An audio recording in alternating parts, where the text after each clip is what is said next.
కొట్టాడనా ఏమ్మా మరి చెప్పాలిగా. ఇదిగో ఇంకా ఆదరణతో గట్టిగా చెప్పాడు. సుజనా చౌదరి మోసం విలువ 5,700.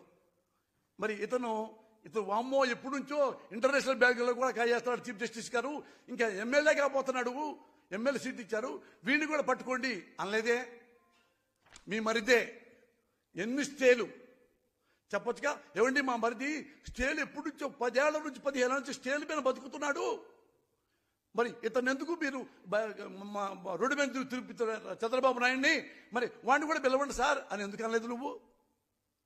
సీఎం రమేష్ నీ కళ్ళ ముందేగా బీజేపీ జంపే వచ్చాడుగా మీ బీజేపీకి, అతని మీద మొన్న కేసులు ఉన్నాయిగా, ఎప్పుడెప్పుడో కేసులు ఉన్నాయి. వీళ్ళు కేర్ ఆఫ్ అడ్రస్ లేనోళ్ళు. మరి సార్ ఇన్ని సంపాదిస్తున్నారు సార్, వీళ్ళందరూ తెగ తినేస్తున్నారు అని వీళ్ళందరికమ్మా చీఫ్ జస్టిస్ చెప్పొచ్చుకమ్మా. ఓన్లీ జగన్ మీద ఎందుకు చెప్పావు? కుళ్ళు ఏడుపు మన కమ్మోడు కాదని. ఇతను ఇలాగుంటే ఇంకా మంచి పనులు చేస్తాడు, ఇంకా మంచి పనులు చేస్తాడు, పెద్దోడైపోతాడు. మోడీని మించి వెళ్ళిపోతాడేమో, రేపు మోడీని మించి వెళ్ళిపోతాడేమో. అమ్మో ఎంబటే మా మరిది మళ్ళీ ఎట్లా సీఎం సీట్లో కూర్చోవాలని ఇతన్ని ఎలా నాశనం చేయాలో ఈమె అన్ని రకాలు.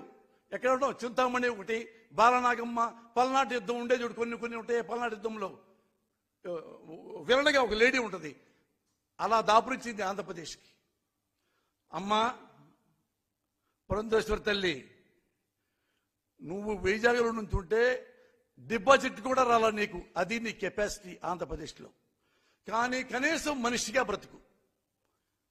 జగన్ని ఎక్కడెక్కడో అంటే సుప్రీంకోర్టు కంటే హైకోర్టుల కంటే నీకు ఎక్కువ తెలుసు అనమాట. అంటే ఇవన్నీ ఎవరు నీకు నేర్పిస్తున్నారు? The gate Chandrababu Naidu. అందుకని నేను ప్రజలకు చెప్తున్నాను, నాకు తెలిసి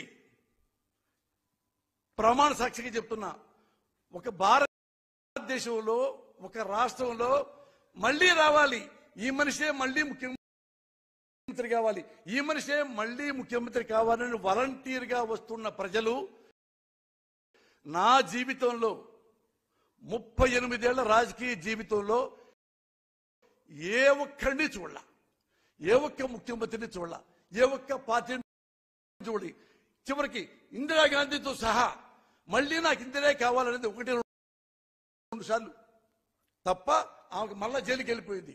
ఇక్కడ నిన్నగాక మొన్న వచ్చిన